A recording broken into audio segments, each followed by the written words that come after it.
Nabi Musa nangis, ya Rabbi ini apa-apaan? Orang sing ja'a ba'di kemudian melangkahi makom saya ini apa-apaan? Dan Nabi Muhammad kan apapun hebatnya kan junior. Kok melangkahi makom saya ini apa-apaan? Enggak fair. Sampai Nabi Muhammad itu tanya gini sama Jibril, reaksi Allah gimana ketika melihat Musa seperti itu? Jawab malaikat Jibril lucu. Ya rohidatahu, Allah sapal gayane Musa. Biar. Jadi lucu. Ya dibiarin aja sama Allah. Tapi yang jenenge Nabi Musa itu kekasihnya Allah, tetap berkah bagi kita. Betul. Ketika setelah Mi'raj diwajibkan sholat 50, gentena Nabi Musa kelihatan nabinya. Sebenarnya Nabi Musa itu sebetulnya loh, gak nguntungkan kita sebetulnya. Tapi yang nguntungkan, sebenarnya tidak niat nguntungkan kita, tapi nguntungkan. Nabi Ibrahim kan di langit ke-6, keren lah. Konti jong ketemu Allah ngeten-ngeten kan sholat seket. Karena Nabi Ibrahim terkenal Nabi baik, tidak bantah. Bareng Nabi Musa. Kenapa diceluk pangeran? Kula kan salat ping 50. Inna ummataka la tutiku dalik. Wah, gak kuat umatmu. Serai-rai gak umatmu ora ngarah kuat 50 rokaat. Tapi sebenarnya Nabi Musa itu niatnya bukan membela kita. Fa inna ummati la umatku sing gagah-gagah ra iso meneh umat. Berarti sebetulnya ya, itu masih pakai gengsinya gitu. Wes ngono-ngono lah sementing kita untung. Sebetulnya dia itu gak terima wong umat saya aja yang lebih kuat. Gak kuat apalagi umatmu. Dan terus sebutin irji ila rabbika fas'alhu takhfif. Itu berarti Allah dengan madzahirul jamal. Sudahlah, datang ke Allah minta keringanan. Allah itu baik.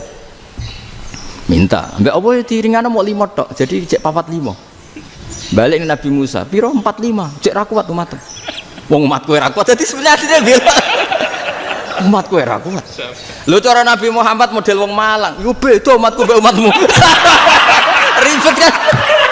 Beda. Lho Nabi Muhammad kan tidak seperti itu kan? Tidak punya akhlak Malang kan? Akhlak. Maksudnya akhlaknya mujur itu loh, akhlak yang baik gitu loh. Ya akhlak yang mujur lah, bukan yang Malang gitu. Mano, atau diambungkan Nabi Muhammad. Tanya Saudawa malah orang-orang diambung kalau Saudawa itu kan wis tuwa itu. Lucunya istrinya jawab. Tanya Aisyah yang mungkin Nabi. Iya yang mungkin tanya Aisyah. Itu yang usul ya istrinya Nabi Maimunah. Selalu Aisyah. Tanya Mbak Aisyah. Ya Amirul ya Ummul Mukminin gini-gini. Aisyah yang cantik masih perawan kan. Qabbalani Rasulullah bahwa oh Nabi biasa ngambung-ngambung pas Ramadan dan beliau tetap puasa. Akhirnya fakih ngarang kan wa takbil fi Ramadan wa tublah la tubtilu shauma ngambung ora. Iku udah biasa di sini. Ya nasi bojone ayu. Nah ini artinya seasik itu gitu. Jadi garwane Nabi sing ngrasa rodok tuwa. Wah, aku ora tahu ya. Kok Aisyah. Serilek itu dulu itu.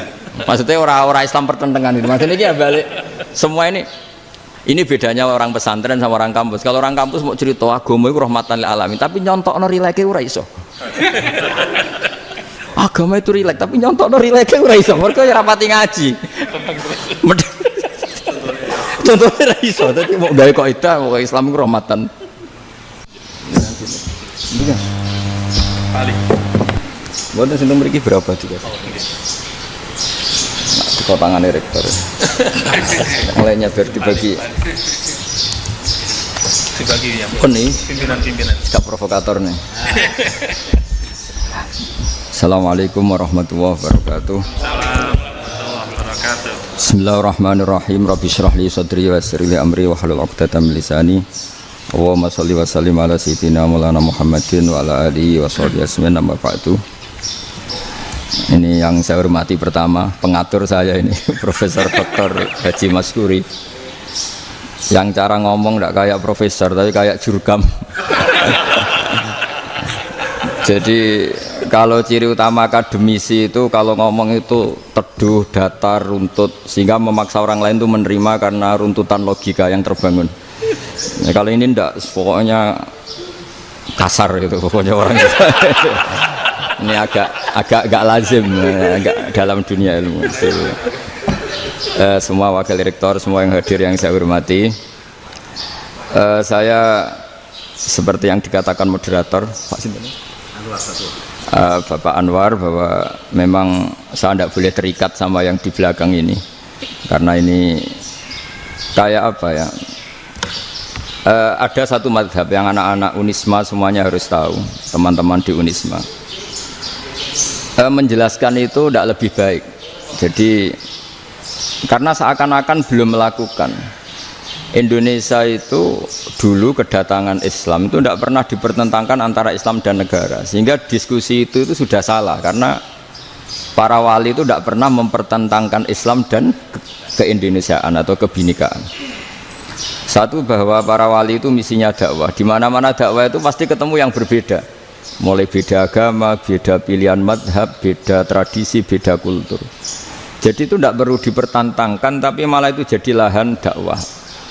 Sehingga kita ini kalau diminta diskusi hubungan negara dan agama malah bingung, memangnya kenapa. Itu seperti dulu zaman P4, saya punya kawan di Jogja, teman saya nulis tafsir Profesor Zaini, itu pernah zaman Pak Erto disuruh sosialisasi P4 di Papua, apa hubungan Pancasila dan UUD 45. Itu orang Papua jawab, hubungannya baik-baik saja Pak. Jadi yang unik itu ketika disuruh baca Pancasila, 1 Pancasila, 2 ketuhanan yang Maha Esa, nah, akhirnya 6 kan. Kenapa Pancasila jadi 6? Yang unik itu ketika ditanya, ini saya melihat langsung di TV 7 itu, Indonesiaku ini, ada anak-anak kecil ditanya, bendera ini milik siapa? Bendera merah putih itu. Jawabannya apa? Milik sekolahan Pak aja. Karena memang milik sekolahan. Itu yang tanya itu kaget. Milik sekolahan Pak. Nah, tentang tema ini mohon dibaca, ini langsung start ya, langsung serius karena tadi sudah kayak jurkam tadi, ini yang langsung khas ilmuwan. Ini sebagai penghormatan saya pada Unisma, ini khas keilmuan. Imam Zuhri adalah gurunya Imam Malik. Ya, saya ulang lagi ya, Imam Zuhri adalah gurunya Imam Malik. Halaman 29. Ini langsung start saya baca halaman 29. Dan ini terutama yang para punggawa-punggawa ini. Saya baca ya. Ini teks tidak ada yang saya rubah, memang persis seperti ini. Bismillahirrahmanirrahim. Yaqulu Zuhri, ini gurunya Imam Malik. Fama futiha fil islami fathun qablahu kana a'zama minhu. Innama kanal qitalu haitsul taqon nasu. Falam makanatil hudnatu wa wadu'atil harbu wa amanan nasu ba'duhum ba'do wal taqaw fatafawadu fil hadits wal munaza'ah. Falam yaklim ahadun bil islami yaqilu syai'an illa dakhula fihi. Walaqad dakhalataini kasanaten mithlu man kana fil islam qabla dzalika wa aktsar. Terus ini ngomongnya harus santai, nggak boleh provokatif. Begini, kita tahu dalam perdamaian Hudaybiyah itu poin-poinnya itu semuanya merugikan Islam. Di antaranya adalah jika yang Islam masuk kafir harus dibiarkan, karena berarti masuk ke habitat asli. Karena Nabi sebelum jadi Nabi, komunitas pokok itu kafir, sehingga kalau Islam masuk kafir kembali ke habitat. Tapi kalau Islam masuk kafir, kafir masuk Islam itu harus dikembalikan karena dianggap bid'ah. Maka kalau kamu dituduh bid'ah itu tenang saja dulu, Nabi itu ya dituduh ji'ta bidinin muhdas, kamu datang dengan agama yang baru. Cuma agak diteruskan wa kullu muhdasatin bid'ah wa kullu bid'atin dalalah. Jadi orang-orang kafir dulu kalau ngomentari Nabi, ji'ta bidinin muhdas, kamu datang dengan agama yang apa? Baru. Nabi nurut. Semua perjanjian yang merugikan Islam itu Nabi nurut. Tapi Nabi hanya minta satu hal, jangan ada perang 10 tahun. Dan orang boleh seminar, boleh diskusi tentang Islam. Ya ini dengerin betul ini. Jadi saya tidak akan provokatif, ini pakai logika. Nanti bisa dipakai disertasi doktor. Tapi saya minta orang boleh diskusi, boleh seminar tentang Islam. Akhirnya saat itu juga ada orang yang masuk Islam di depan tulisan itu belum kering istilahnya. Datang ke situ namanya Abu Jandal bin Suhail bin Amr. Itu datang ke Nabi, ya Rasulullah saya ini mau masuk Islam. Kata orang-orang kafir, ini pertama Muhammad, kamu komitmen enggak sama perjanjian? Kalau kamu komitmen harus kamu kembalikan. Nabi bilang, ya Abu Jandal kamu kembali ke mereka, ke habitat mereka, yaitu menjadi kafir, di komunitas kafir maksudnya. Akhirnya nangis. Umar, Sayyidina Umar itu mendekati Abu Jandal, kemudian memberi isyarat supaya ngambil pedangnya. Jadi isyaratnya wong ini baca ora wis. Maksudnya orang-orang kafir. Tapi Abu Jandal nggak mau. Singkat cerita akhirnya kembali ke komunitas kafir. Tapi yang dikatakan Imam Zuhri cara analisis ini nggak bisa pakai provokatif, harus pakai analisis. Innama kanal kitalu haitsul takon nasu. Yang namanya perang itu menjadikan orang tidak berpikir jernih. Ini poin yang diambil oleh Rasulullah. Kalau dibahasakan Nabi curi kesempatan, masuk Nabi dikatakan mencuri, meskipun itu hanya bahasa ya. Enggak mungkin lah kita bahasakan seperti itu. Saya ulang lagi ya. Kenapa ada perang berkesinambungan sampai tahun ke-8 Hijriah? Mulai tahun kedua ada perang Badar sampai tahun 8 Hijriah itu perang terus. Nabi sama orang kafir perang terus. Akibatnya apa Pak Profesor? Namanya perang itu ya nggak kau bermikir. Pokoknya agar ketemu Islam perang, Islam ketemu kafir perang nggak kau bermikir. Padahal Islam itu bisa diterima oleh akal sehat, harus lewat diskusi, lewat pengamatan, lewat pemikiran, lewat pengendapan berpikir. Makanya Nabi tahu ini masalah besar. Kalau orang perang terus, itu gak kober mikir Islam, tidak sempat diskusi tentang Islam. Makanya Nabi hanya minta satu poin. Oke, perjanjian ini saya turutin semua, tapi saya minta orang kafir semuanya boleh mendiskusikan Islam, boleh seminar tentang Islam. Mereka bilang iya, pada pikiran mereka kan diskusi paling piye. Ternyata betul, ada diskusi. Terus temanya gini, kira-kira bener di Muhammad Abu Jahal. Terus Tuhan Muhammad sama Tuhan Abu Jahal itu keren mana? Diskusi. Tuhan Muhammad itu khaliqus samawati wal ardi, yang menciptakan langit bumi. Sebagaimana kampanyenya Muhammad. Ya mereka masih jangkar bilang Muhammad. Kalau Tuhan kita, ya berhala itu yang kita bikin, yang kadang rusak, yang kadang kudanan, terus lumutan, pokoknya terus diskusi. Kita kok bener pengirannya Muhammad. Terus Muhammad Abu Jahal. Mulai dhisik Muhammad itu ratau bodoh nih. Mulai dulu Muhammad tuh gak pernah bohong. Abu Jahal, waduh, wis bodoh nih ngongkonan. Wis ribet kan? Dan semua diskusi itu mengarah ke kebenaran Islam. Akhirnya ngomong kafir sing tokoh-tokoh yo cara Jawa yo. Wah, semane jebule masalah ini kan. Artinya gini, kalau kita ingin Indonesia damai, sebenarnya yang untung itu Islam. Karena Tuhan yang menciptakan langit dan bumi tentu gak akan diperbandingkan atau akan dikalahkan oleh Tuhan yang lahirnya saja sudah di bumi. Misalnya kita menjual Tuhan Allah, siapa itu yang menciptakan langit bumi, yang ada sebelum langit bumi, bandingkan dengan Tuhan yang lahirnya di bumi, ada tanggal lahirnya, ada aktenya, itu kan sudah ribet kan. Begitu juga kalau memperbandingkan tokoh, Muhammad itu siapa? Tokoh yang bisa menyatukan pan Arabik, tokoh yang begini-begini, yang sayang istri, sayang keluarga, dibandingkan dengan tokoh Abu Jahal, Abu Lahab yang corong jauh penggaweannya yang ngerugikan orang lain. Akhirnya orang itu mulai tertarik sama Islam. Makanya kata Az-Zuhri pakai bahasa dulu, falam yaklim ahadun bil Islam. Tapi kalau sekarang yang populer itu bahasa yatakallam. Sebenarnya yang benar itu bahasa kalimah yaklimu kalaman, karena masdarnya itu kalam, berarti sulasi nopo mujarrad. Tapi di fiilnya itu mujarradnya enggak kelaku. Jadi di fiilnya takallama yatakallamu, tapi untuk masdarnya yang kelaku kalaman. Jadi ini agak unik, agak gak lazim. Sebenarnya kan takallama yatakallamu takalluman, tapi di masdarnya kalam populer, tapi di fiilnya tidak populer. Saya teruskan ya. Ini penting sekali. Jadi menjual Islam, kalau boleh dibahasakan menjual, itu tetap enak dalam kondisi damai. Karena kalau kita perang, itu bawaannya kalau ketemu ya perang. Kalau ketemu perang, sehingga orang itu rakober diskusi dulu. Saat benernya Islam sampai kafir itu bener di. Karena tidak kober diskusi, tidak sempat diskusi, orang yang milih yang kafir. Karena yang mayoritas yang kuat. Sementara Islam zaman itu lemah. Lah Nabi itu yang diminta hudnah, yang penting kita damai.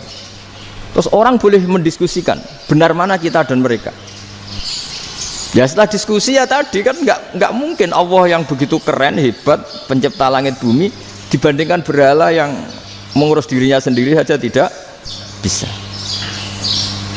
Walhasil terus orang mulai tertarik sama Islam dan aturannya nggak boleh dilarang diskusi itu.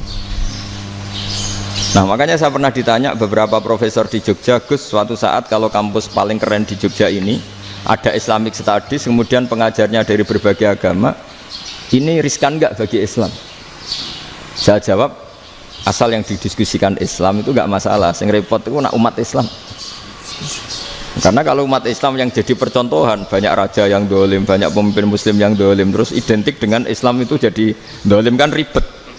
Ya kalau pas umat Islam, kalau Islam yang kumat kan jadi masalah kan. Nah ini kan terus jadi beda umat Islam sama Islam yang lagi apa? Kumat. Singkat cerita terus Islam mendapat posisi yang luar biasa.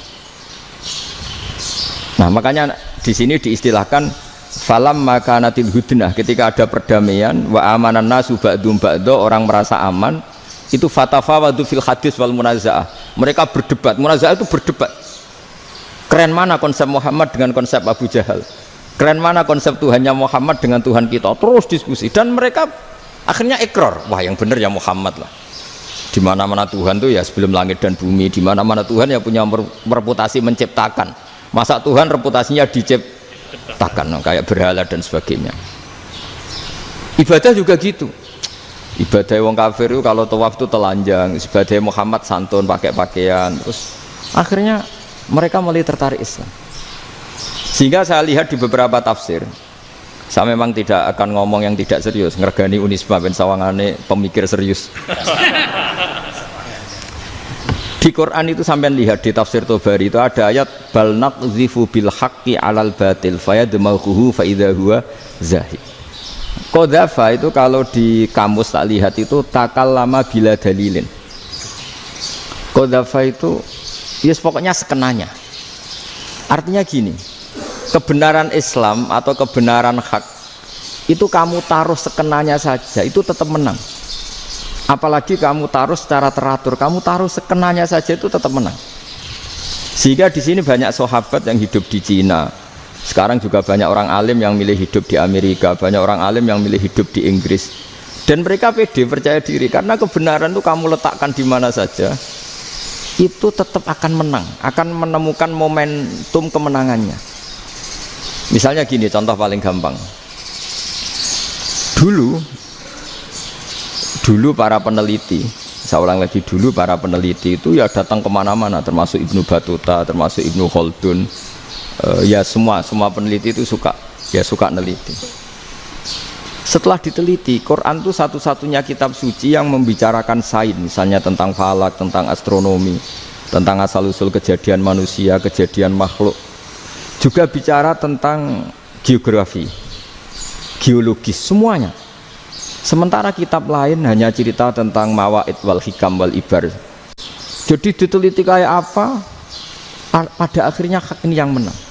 Bal naqzifu bil haqqi 'alal batil fayadmaghu fa idza huwa zahid.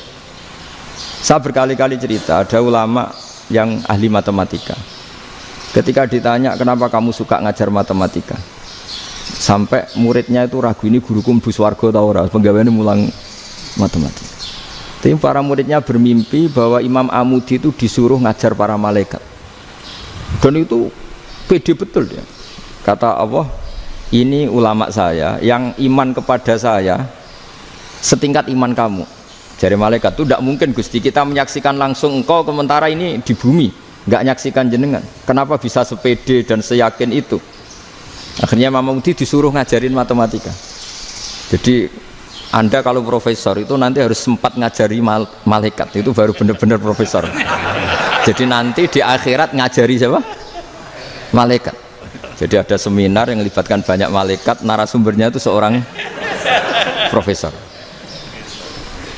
Itu ketika kenapa engkau begitu yakin kalau Allah itu Tuhan dan Allah itu Al-Wahidus Shomad.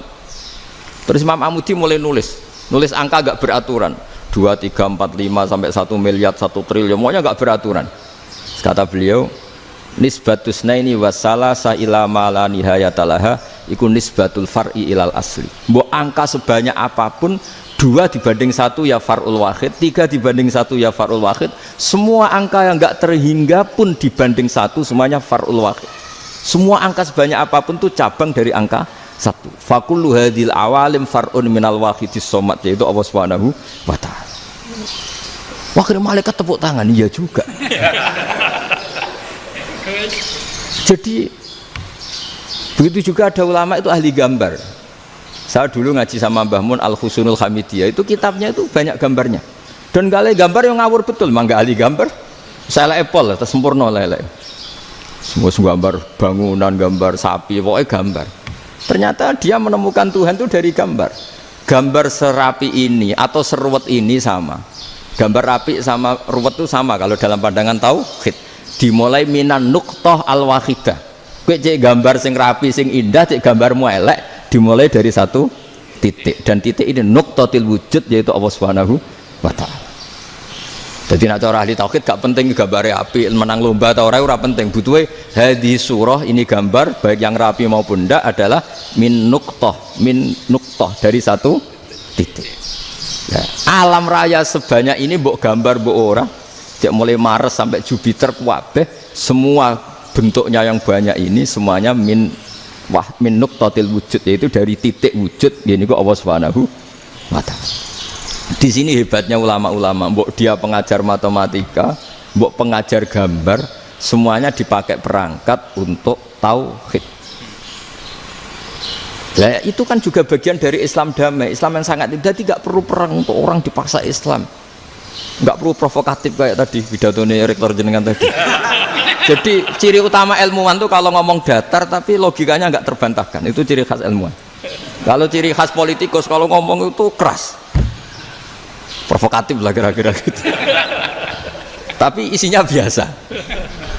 Nah, saya berharap nanti semua profesor doktor itu datar tapi isinya kualitasnya bagus ya. Mentes. Jadi makanya terus kata ulama, kenapa diistilahkan balnat zifu bil haqqi? Kenapa pakai qadzafa sementara qadzafa maknanya takallama bila dalil? Maksudnya bila dalil di sini itu min ghairi ikhtiyajin ila dalilin. Kebenaran itu memang nggak butuh dalil. Apa kita perlu dalilnya apa? Buktinya apa? Kalau 3 itu cabang dari 1. Wong gendeng yang takut gitu pas orang gendeng. Wong 3 cabang dari 1 kok ditanyakan buktinya apa? Itu min awalil bidah. Pertama orang pasti tahu kalau 3 itu far'ul wahid. 1 juta juga far'ul wahid. 1 miliar juga far'ul. Gambar yang sebanyak apapun ya dimulai dari 1 titik, cek gambar bener maupun yang tidak. Akhirnya apa? Ulama dulu itu sebegitu rileks nerangkan tauhid. Lalu kenapa asma ini yang ya ini kan khas NU ya, khas pesantren. Sebenarnya saya keberatan pakai istilah khas NU, pakai khas pesantren karena NU itu anaknya pesantren, jangan dibalik pesantren anaknya NU, karena sebelum ada NU itu ada pesantren. Tapi kayaknya Unisma lebih suka pakai bahasa NU dan saya ya agak-agak orderan yang terpaksa disuruh ngomong. Ini agak apa ya, agak kacau sebetulnya, ini agak kacau. Jadi NU itu sama pesantren itu tua pesantren. Jadi NU dilahirkan pesantren, bukan dibalik pesantren dilahirkan NU. Sehingga barokahnya didirikan pesantren ini, kadang nyuwun sewu sekali berbahashim itu kadang ide besar beliau itu ora dituruti wong NU. Jadi Mbah Hasim cara kula kok dadi Mbah Hasim ya mangkel. Mbah Hasim itu ngarangno kentong. Nggih ngaramno beduk, tapi wong NU nganggo kentong. Beduk. Dan uniknya Mbah Hasim enggak tersinggung. Karena ciri khas pesantren itu membolehkan perbedaan apa? Pendapat. Itu masyhur khilafnya Mbah Hasim sama Mbah Fakih Mas Gumambang itu sampai dikitabkan. Saling ngeritik, saling macam-macam lah. Jadi cara berpikir Mbah Hasim ketika Nabi rembukan, ini gimana ya cara menentukan waktu sholat ya? Ya pakai kentong ya Rasulullah, zakalin nasoro itu untuk orang Nasrani. Ya pakai buk itu trompet, zakalil Yahud itu untuk orang Yahudi. Terus ada yang usul lagi pakai api ya Rasulullah, zakalil Majusi itu orang Majusi. Setelah itu ada orang datang lari-lari cerita mimpi azan tadi. Ya itu terus dipakai sarana pemanggilan sholat ya azan itu. Sehingga Mbah Hasyim menolak kentong. Karena mantas sababi qaumin fahuwa minhum. Beliau keras sekali sampai bilang haram. Beliau judulnya ya haram. Al-Jasus Antakrimin Nakus. Setelah naskah itu sampai ke Mbah Fakih Mas Kumambang di Gresik situ, di daerah Dukun situ. Dulu nggak ada WA ya, jadi sampainya ya lama. Makanya saya sampai sekarang nggak punya WA, karena ya saya ulama kan, kalau WA-an terus ya jadi ulama. Nggak jadi ulama, main WA-an terus itu. Nah itu termasuk rektor nggak kau bermikir itu mesti kebanyakan WA. Karena kan otaknya didikte oleh sesuatu yang masuk. Sesuatu yang dilihat itu kan pasti mendikte kita. Beda kalau yang nggak WA-an kan mikir apa kita yang menentukan. Kalau WA-an kan kita ditentukan. Mau mikir anaknya butuh apa, gara-gara WA informasi Jakarta mikir Jakarta. Padahal secara kewajiban ngapain kamu orang Malang mikir Jakarta. Gara-gara WA mikir Jakarta belum selesai ada berita di Sulawesi, mikir Sulawesi. Habis itu mikir NTT. Makanya semua orang sekarang merasa tokoh nasional gara-gara informasi yang masuk itu nasional. Jadi Mas Yo RT yang mikir gimana Gus Indonesia. Padahal RT loh. Sampai lupa kalau dia itu RT. Jadi semua orang sekarang merasa tokoh nasional. Dan itu gara-gara apa coba? Akhirnya semua orang juga punya ide tentang nasional. Harusnya negara itu gini-gini. Jebule wonge sing duwe ikon itu sapa? RT. Ribet kan? Saya teruskan. Setelah naskah itu sampai ke Kiai Fakih Mas Kumambang. Beliau itu marah besar. Ini harus dilawan, dan saya bukan karena benci Mbah Hasyim. Beliau teman saya ketika ngaji Kiai Mahfud di Mekah. Jadi Mbah Fakih dan Kiai Hasyim itu teman ketika ngaji di Mekah. Secara ngelawan tuh lucu, gak ilmiah, tapi gak ilmiah wong alim tetap ilmiah. Di mana-mana serupa itu tidak sama. Ya kalau mungkin zaman Nabi di Madinah itu, zaman itu kentong itu identik dengan milik Nasrani. Di Indonesia beda. Pos kampling ya kentong, kebakaran ya kentong, wae sarapan orang di LP ya pakai kentong. Jadi tidak ada jaminan kalau kentongan itu identik dengan Nasrani. Lalu haramnya di mana? Yang di mana-mana tasabuh itu identik. Ini tidak identik. Mulai masalah kan? Mulai masalah. Jadi beliau gaya judul Hazruus. Hazruus itu kepala bergeleng-geleng. Sekarangan kok ngene, jadi sekarangan kok provokatif gitu. Nah, dan itu Mbah Hasyim ya hormat Mbah Fakih hormat Mbah Hasyim. Saya sendiri secara pribadi itu lebih suka pendapat Mbah Hasyim sebetulnya. Karena bagi saya sholat itu sakral. Ya sudahlah, kalau sakral ya dipanggil dengan sesuatu yang sakral, yaitu kalimat thayyibah adzan. Tapi saya tidak akan bilang kalau kentongan itu haram. Karena kalau haram alasannya mirip orang Nasrani. Sementara pos kampling ya pakai kentong, ada banjir ya kentong, ada kebakaran ya kentong. Jadi tidak identik untuk misa atau untuk sholat ala Nasrani. Tapi itu dulu ya rileks saja. Dua beliau itu ya saling menghormati, padahal saling kritik. Dan dulu ulama yang beda madhab itu ya saling menghormati. Imam Syafi'i itu kalau sholat di kawasan Masjid Abi Hanifah ya tidak kunut. Ketika ditanya kenapa kamu tidak kunut, sementara engkau berpendapat kunut itu sunat, ikroman di hadal madhab. Saya sangat menghormati madhab. Imam Ahmad bin Hanbal itu berpendapat kalau orang pakai bekam, pakai iftisot atau hijamah itu batal sholatnya. Sementara Imam Syafi'i mengatakan tidak batal apa sholatnya, atau wudunya tidak batal. Tapi Imam Ahmad itu ditanya, apa kamu makmum Syafi'i? Bagaimana mungkin saya tidak makmum sama wali kutub seperti Imam Syafi'i? Padahal menurut keyakinan Imam Ahmad ini sholatnya batal. Ini habis ikhtijam udah wudu, tapi tetap saja beliau. Karena perbedaan pendapat di furu' itu lazim.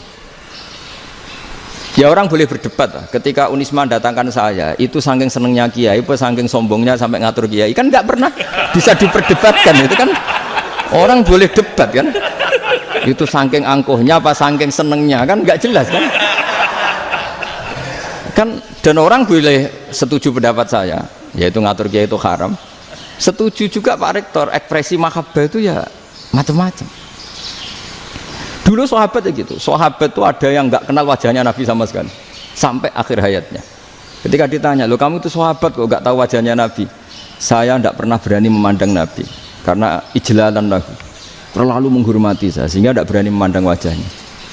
Ada sahabat yang penggawaannya dulu wajah Nabi sampai bisa nyifati alfiu faminunil hajib, sampai bisa nyifati detail karena dulu wajah Nabi itu ibadah. Ada seorang wali ditanya, kalau kamu di surga ingin nggak melihat Allah? Enggak. Loh, tapi semua orang ingin melihat Allah. Unazzihu dzalikal jamal an-nadhari misli, ben gak elek-elek Allah tak delok terima aku. Wong ra jelas. Berarti kok delok pangeran. Banyak. Jadi justru tapi karena saking takzimnya. Ndak lah, mosok sak aku kok. Makanya saya berkali-kali cerita, menurut kesepakatan ulama, soft awal itu paling baik. Tapi banyak juga wali yang kalau sholat itu di belakang. Koyok paling bener yang kok ngarep gitu. Lu bayangkan misalnya kamu semangat di soft awal di Masjid Haram, jebule sholatnya salah. Itu dari malaikat gayane kok ngarep, jebule ra roh. Iku kan di sini-sini wong. Jebule bodoh gitu. Gayane kok ngarep jebule. Coba orang kalau sowan Mbah Mun yang berani di depan itu kan ya ketuanya atau jubirnya kan. Yang merasa ndak pati pinter-pinter kan mesti di pojokan. Artinya sudut pandang seperti itu ya sah saja, apa? Sah saja. Makanya banyak sahabat yang jarang sowan Nabi, alasannya takut ganggu Nabi. Banyak yang sering sowan Nabi, alasannya seneng Nabi. Yang sowan ya seneng Nabi, yang enggak sowan alasannya seneng. Lu Nabi itu tokoh, punya keluarga, punya anak. Kalau saya sering sowan berarti sering ganggu. Yang sering sowan dia alasan ini khazanah kita harus istifadah. Jadi zaman dulu dia biasa dua sahabat, yang satu milih mahabbah itu milih sering sowan, yang satu juga mahabbah milih tidak sering. Karena pertanyaannya bisa dibalik kan, sering sowan apa sering ganggu coba. Nabi Abedar, assalamualaikum. Nabi nimang cucunya, assalamualaikum. Ayo bener yang sowan apa bener yang enggak kalau seperti itu. Akhirnya terus diatur sedemikian rupa oleh Quran. Walau annahum sabaru hatta takhruja ilaihim lakana khairal lahum. Jadi sahabat kalau mau sowan Nabi ya nunggu di sufah. Kalau Nabi keluar berarti milik publik. Sekali masuk ke dalam tidak ada sahabat yang berani sowan. La tadkhulu buyutan Nabi illa ayyudzana lakum. Kalau soal sampai masuk dalam harus nunggu dipanggil. Karena sekali Nabi masuk dalam itu milik privat keluarga, milik istrinya, milik cucunya, milik keluarganya. Jadi Nabi sekali keluar ke ruang itu berarti milik publik. Itu terus jalan tengah. Karena kalau langsung masuk, bayangkan saya itu sering menyaksikan. Mbah Mun habis ngaji 2,5 jam ngaji Jalalain. Baru masuk, assalamualaikum. Padahal yai mungkin mau ke kamar mandi, mau ini itu. Jadi dulu itu Quran sangat modern. Sebelum ada dokter ngatur tamu, rektor ngatur tamu itu Islam sudah modern. Dia kan gak fair kan? Misalnya saya ke Unisma harus janjian pakai ini, terus kalau misalnya kesini selonang-selonang kan lucu kan, mentang-mentang kiai terus juga sowan-sowanan selonang-selonang. Padahal kalau kita mau ke mereka pakai protokol. Sering tidak fair dunia ini, tapi karena aku kiai ra oleh gelo ya sudah. Akhirnya saya memutuskan gak gampang kemana-mana karena itu. Saya sering didatangi ajudannya menteri, Gus mau ada tamu dari Jakarta tanggal ini, mesti saya bilang, mereka milih tanggal yang mereka kosong, kok tidak mikir apa saya pas itu kosong. Tak jawab enggak lah, sebelum diatur bahasanya dan tawaduknya gitu. Akhirnya dibalik, datang lagi, Gus jam dengan kosong apa kita menyesuaikan. Lah itu lagi dia akhlak kata saya. Itu baru punya akhlak kata saya. Bukan masalah ini, bukan masalah gengsi ya. Saya sendiri itu dolan ke alumni itu jarang karena ya takut. Kiai kan yo nganggur, jam 09.00 nganggur, jam 10 nganggur. Bisa saja alumni itu kerja di pabrik, bisa saja yang latihan ekonomi di pasar. Sehingga kalau saya datang jam 9, iki kiai sing nilai santri ini, apa kiai sing ganggu santri. Nah karena orang ini melakukan rutin gak kok berpikir, pokoknya ngono jenenge silaturahim. Mau nyerah kok berpikir, padahal kalau diangen-angen ini kiai yang nilai santri ini, apa kiai yang ganggu santri ini karena datang di jam kerja. Nah, bayangkan kalau kebenaran dulu itu dikawal oleh satu peradaban perang. Jadi Nabi sesuai diangen-angen Pak Nabi. Perang Badar menang Nabi, perang Uhud menang wong kafir, perang ini gonta-ganti. Apapun itu yang penting satu kesimpulannya, cara Rasulullah kesimpulannya satu. Orang tidak kober mikir kebenaran secara mengendapkan pikiran dengan pikiran jernih. Maka hebatnya Nabi ketika perjanjian, pokoknya saya minta nggak ada perang. Dan orang yang boleh mendiskusikan Islam. Itu luar biasa idenya Nabi. Karena bawaan perang itu wong kan nggak kok bermikir. Ibarat seorang misalnya seneng satu perempuan, ketemu rivalnya langsung perang kan nggak mikir. Tapi kalau kau bermikir, dia ngenangen cawe wedok iku ora seneng aku. Untungnya apa untuk wong ayu ora seneng, malah mau loro hati. Terus sudahlah, buruan dialihkan kemana kan gitu. Itu nak mau amen WA nan tukaran lewat SMS atau tarung langsung ora kau bermikir. Tapi kalau kau bermikir, akhirnya berpikir nih, perempuan tadi sebenarnya yang disenangi siapa? Oke, ternyata senang Pak Erick. Sudah kita ngalah. Karena tidak ada nikmatnya kan menikahi perempuan yang sama sekali tidak mencintai kita. Tapi kalau nak kau berpikir pokoknya diprovokasi, wah gue kalah mbak A, gue kalah mbak B. Pikirannya kan, ojo sampai kalah. Bareng wis menang ternyata ada lah. Nah bayangkan Islam itu seperti itu dulu, dipertarungkan. Doang Islam itu dinu aklin, agama yang diterima dengan akal sehat. Tapi sekarang ukurannya perang. Yang menang berarti benar, yang menang benar. Kan terus jadi repot. Itu Nabi tidak ingin, makanya Nabi ingin sudah lah, nggak ada perang. Nah makanya kata Imam Zuhri, fathul Islam terbaik adalah orang boleh diskusi tentang Islam dan tidak ada perang. Lagi-lagi penting, tidak perang itu penting, silmun itu penting, perdamaian itu. Setelah tidak ada perang, akhirnya fatafawadu fil hadis wal munazah, orang boleh diskusi apa saja, termasuk boleh adu polemik. Konsep satu Tuhan dan Tuhan banyak diperdebatkan. Akhirnya Nabi secara rileks bisa menjelaskan, Muhammad, urusan kita banyak, kalau Tuhannya satu tidak cukup, Tuhan harus banyak untuk menyelesaikan berbagai urusan. Ada Tuhan bagi rektorat, bagi macam-macam kan. Ada Tuhan untuk ngurusi utang, ngurusi BPKB, macam-macam. Terus kata Rasulullah, enak saja Nabi jawabnya, ya kalau kamu punya majikan banyak, perintahnya beda-beda, kamu mangkel enggak, bingung enggak? Ya susah mat, kalau majikannya banyak, perintahnya beda-beda, kita jadi repot. Senang mana? Senang majikan satu. Ya sudah, Tuhanmu itu majikan kamu, kalau Tuhannya banyak, perintahnya macam-macam, kamu yang repot. Akhirnya sudah mat, Tuhannya satu aja. Nah, itu ya barokahnya diskusi tadi, barokahnya enggak perang. Daraballahu mathalan rajulan fihi syuraka'u mutasyakisuna wa rajulan salamal lirajul hal yastawiyani masalah. Terus alhamdulillah. Jadi orang yang paling kafir pun saat itu taslim. Nah ini kembali ke kalimat la ilaha illallah. Saya tidak perlu provokatif, pasti teori saya itu benar.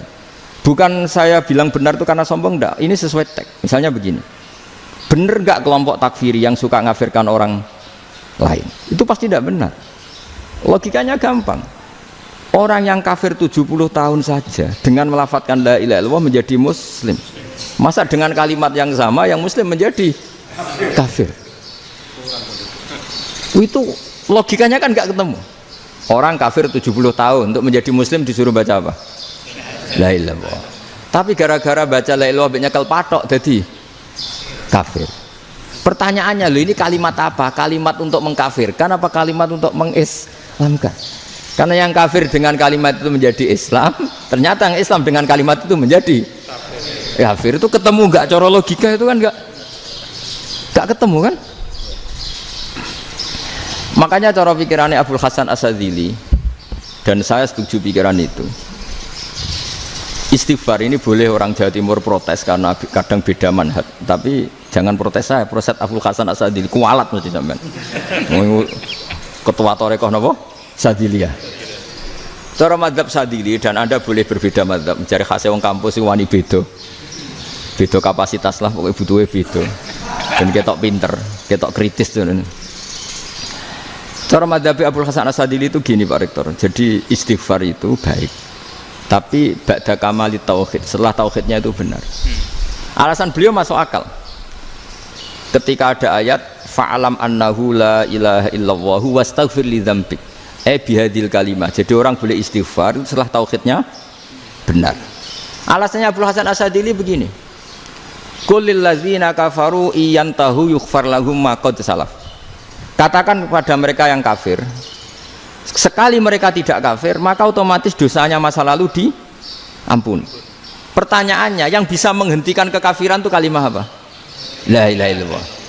Dengan hanya melafadzkan la ilaha illallah Muhammadur Rasulullah langsung yughfar lahum ma qad salaf, langsung dosanya diampuni. Berarti yang menjadi pengampun dosa lah, penyebab pengampunan itu apa? La ilaha illallah. Itu bahkan orang kafir belum istighfar, Loh, di ayat itu kan Allah nggak mensyaratkan setelah la ilaha illallah istighfar baru diampuni, enggak, asal la ilaha illallah langsung yufar lahum maqad salah. Saya ulang lagi ya, jelas ya. Jadi kulil ladzina kafaru iyantahu yufar lahum maqad. Nah sekarang iyantahu, mereka berhenti dari kafirnya, syaratnya pakai apa? La ilaha illallah Muhammadur, itu langsung yufar lahum maqad. Artinya apa? Ghufranullah itu bisa didapat hanya dengan mujarrodut tauhid, yaitu hanya dengan melafadzkan kalimah thayyibah. Dan sahnya istighfar juga berdasar kalimah thayyibah itu. Misalnya gini, orang kafir sebelum Islam melafadzkan astaghfirullah, astaghfirullah, astaghfirullah, kira-kira diterima enggak? Enggak kan? Karena syaratnya istighfar ba'dat tauhid. Nah makanya dalam adab Sadili istighfar itu setelah la ilaha illallah. Karena cara pandang ya seperti itu. Jadi fa'lam annahu la ilaha illallah wastaghfir li dzambi. Jadi dengan kebenaran tauhid saja ini sudah cukup kita insya Allah layak diampuni. Karena innallaha la yaghfiru ayyusyraka bihi wa yaghfiru ma duna dzalika liman yasha. Jadi orang yang tauhidnya benar itu bisa diampuni Allah asal tauhidnya benar. Itu Allah ngendikan liman yasha wa yaghfiru ma duna dzalika liman yasha. Dawe Imam Suyuti walam yakun liman yastaghfir. Jadi orang yang bertauhid secara benar meskipun gak sempat istighfar itu tetap potensi diampuni. Karena bawaan tauhid itu sudah menjadi layak diampuni. Kayak orang kafir sekali ngelafadzkan kalimat tauhid mbok gak istighfar langsung diampuni. Nah karena melihat seperti itu terus orang berlomba-lomba memperbanyak jumlah ngelafadzkan la ilaha illallah. Jadi kita yang alim, kita semua, saya tidak bilang saya, kita termasuk yang di pinggir-pinggir saya ngaku alim nggak masalah lah soalnya. Kita semua yang alim-alim itu tahu bahwa la ilaha illallah itu super, sudah bawaannya tauhid, juga punya kelayakan diampuni. Nah kemudian nasib kita agak sial, malah kalimah ini dituduh bid'ah, dituduh khurafat. Mergo Nabi nggak pernah tahlilan, Nabi nggak pernah. Nabi gak pernah tahlilan, kalau diartikan Nabi ratau maca la ilaha illallah, aneh gak kalimah ini. Nah, ini provokatif ini. Jadi ini sudahlah keanehan-keanehan ini kita terima karena ciri utama wali, ciri utama ulama itu wa'udhu fisabilillah, harus pernah disakiti. Jadi kalau Unisma sakit karo dituduh apa? Dituduh bid'ah itu berarti belum calon ulama. Anjar ulama itu wa'udhu fisabilillah, harus disakiti. Jadi kalau kamu disalahpahami itu ya harus santai. Provokatif tadi. Iya, termasuk provokatif tadi. Termasuk diatur tadi. Jadi kalau cara berpikir kan, karena mereka itu memang kalau kita turutin itu memenya itu terlalu, kadang menghujat kita itu. Enak ya jadi GNU, ada orang mati datang, kiainya dapat makan, dapat rokok, terus pulang. Jadi apa? Terus kita kayak tersangka terus. Kita kan kayak tersangka terus. Tertuduh terus itu. Terus yang orang NU ya memenya juga nggak kalah ekstrimnya. Boleh ya ajaran orang nggak boleh ngasih kiai gitu. Berarti boleh dong ajaran kikir. Jadi memang kadang apa ya? Cangkem elek lah bahasa kasarnya itu. Itu memang kadang lebih mengenakan kalau kita datang ke acara mayat kan dapat makan, dapat minum. Kalau yang sohibul bed rokok ya dapat rokok. Kalau kiainya dapat wajib, kadang 20.000, kadang 50.000. Terus memenya itu kok setega itu ya, ada orang meninggal kok malah kita makan-makan. Seakan-akan kan kultur ini biadab kan gitu. Tapi yang orang NU kebalikan bales. Oh ternyata nggak boleh ya mayat disodakoi. Ternyata nggak boleh ya orang dermawan. Berarti Islam membolehkan medit ya gitu. Model ini kan. Tak angen-angen itu luwih mandi timbang takbir ya kan. Karena ini kan memicu emosi kan. Memicu apa? Emosi. Nah, tapi saya kalau disuruh bela mana itu tidak ada yang saya bela. Ya seorang sudahlah, kalau mau nganggur saja sudah itu sudah. Ya tapi itu memang apa ya? Itu khazanah Islam, ada yang kritik, ada yang enggak. Ya itu memang khazanah, ya biasa aja, kalau saya biasa aja. Karena dulu ulama itu sudut pandangnya itu ya seperti itu. Ada yang ulama suka ibadah itu sholat, ada yang milih apa tidur. Sampai Imam Ghazali bilang suatu saat ibadah terbaik di zaman akhir itu tidur kan. Sholat saja kalah sama tidur kan. Tapi itu loh ya, yang wajib tetap loh, terus kamu gak sholat wajib. Begini beliau mencontohkan itu. Ada orang sholat tahajud terus obsesinya itu ingin hajatnya terkabulkan. Sementara yang tidur obsesinya nikmati rahmatnya Allah, boleh tidur, bisa tidur. Kata Imam Ghazali, timbang kita tahajud terus nuntut pangeran aduk turu katanya. Mergo engko dia akibat terus setan memberi bisikan, lho nyatanya kamu tahajud ya gak terkabul. Berarti cerita bahwa Nabi ngendikan kalau doa tahajud mustajab enggak. Daripada ngono ki aduk turu ora tau donga. Timbang abri-abri Islam timbang elek-elekin apa? Islam. Jadi ulama itu mulai dulu itu sudah berpikir. Banyak orang menjadikan tahajud, sholat malam itu media untuk hajatnya. Dan kalau nggak kesampaian ini mutung. Nyalahkan kiainya ijazah ramandi. Macam. Daripada ngono ora usah apa? Tahajud turu wae. Dan jenis kayak ini tuh banyak. Makanya ulama kayak saya itu saenake dhewe itu ya jarak. Saya sering didolani muhibbin terus bilang, Gus saya doakan gini-gini saya mau nyalon bupati atau saya gini. Saya bilang gak waduh orang donga, nak ramandi darane ulama dongane ramandi. Nak mandi kamu jadi bupati tetap nganggep karena beli. Sopo sing ora roh bupati saya gak beli. Ribet kan? Ketika mereka jadi ngunsurkan doa kamu apa karena kemarin beli? Yang beli maksudnya nggak beli nggak usah tersinggung. Jadi ribet ngadepin.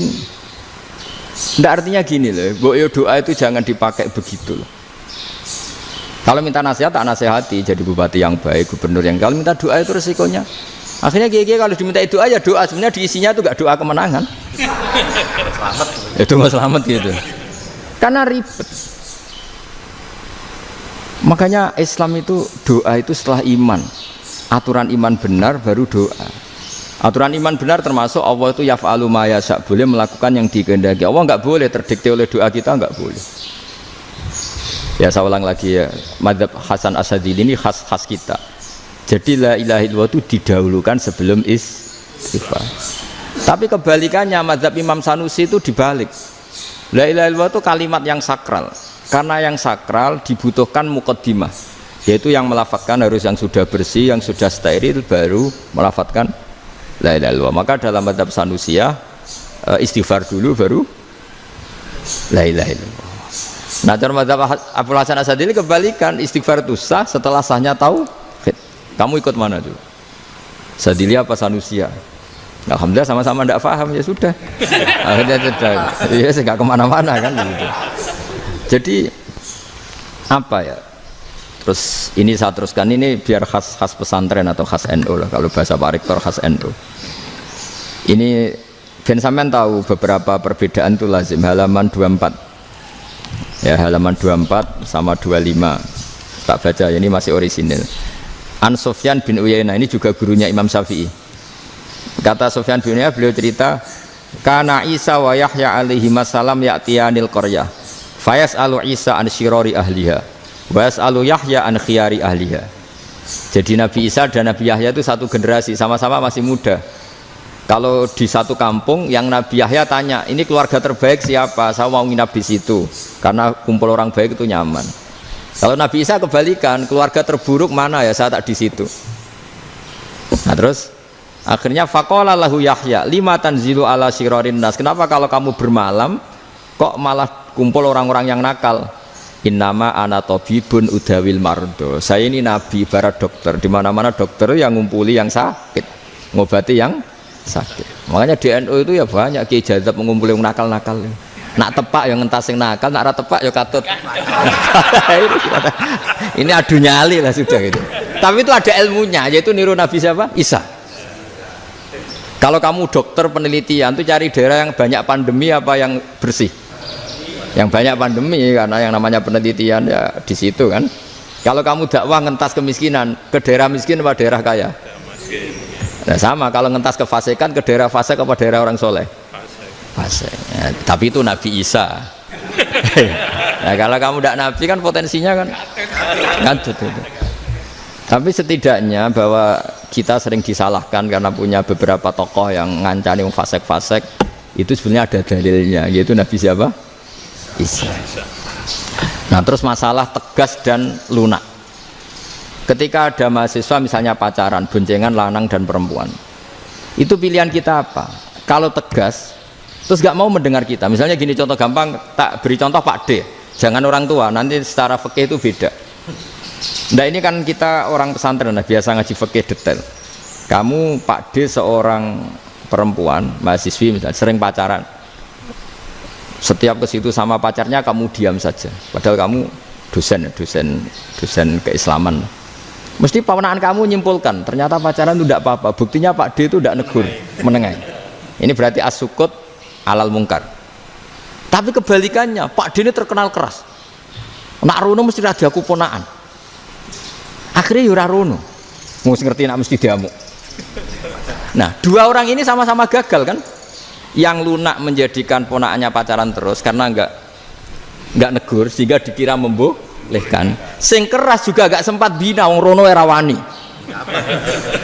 Akhirnya dua orang ini sama-sama enggak ketemu, sama-sama enggak berkesempatan membina kan? Gagal membina kan? Karena yang keras ponakannya enggak pernah situ, berarti enggak bisa bina kan? Yang lunak membiarkan berarti juga ada bina. Nah, Islam itu antara dua itu. Ya agak terlalu lunak, enggak terlalu keras. Karena kalau terlalu keras, misalnya ada kiai terlalu keras, lu masyarakat mau tanya itu gimana? Lari kan? Lu saya ini punya pengalaman pribadi. Saya ini kan kecelok orang alim. Itu kalau pernah ya saya itu berusaha ya pokoknya ya umumnya orang alim lah. Tenang, terus anteng, enggak gejlok-gejlokan. Itu enggak ada yang tanya. Saya mimpi ketemu beberapa ulama itu disalahkan. Terus umat saya kalau mau tanya itu ke siapa? Wong alim wis wibawa, meneng tambah banget wibawane. Bala Quran sering gojlok rektor macam-macam. Terus wong wanita kok, saya biasa ke pasar pandangan dicegot orang. Gus, putri saya itu sering keluar darah tapi melebihi batas haid gini-gini. Kalau badhe sowan jenengan, gak usah sowan ning kene mbek ngadeg-ngadegan.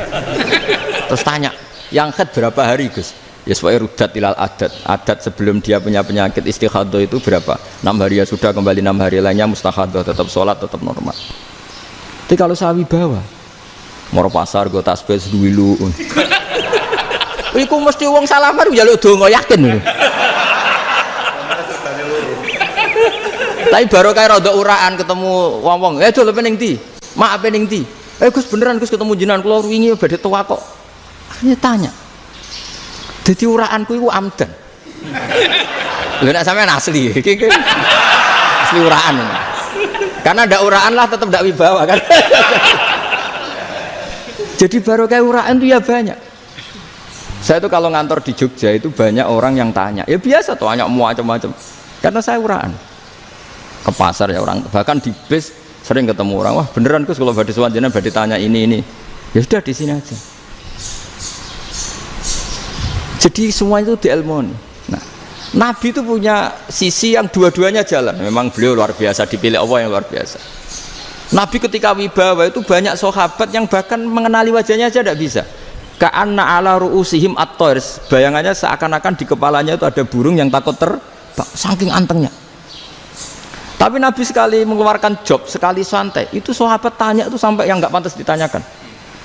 Nabi saya tadi kumpul istri saya, tapi tidak inzal, itu wajib mandi ndak. Aro'aita law anna ahadana ya'ti imro'atahu walam yunzil. Itu ya ditanyakan. Nabi pun kumpul itu betul sakit inzal sepundi. Guys betul lagi.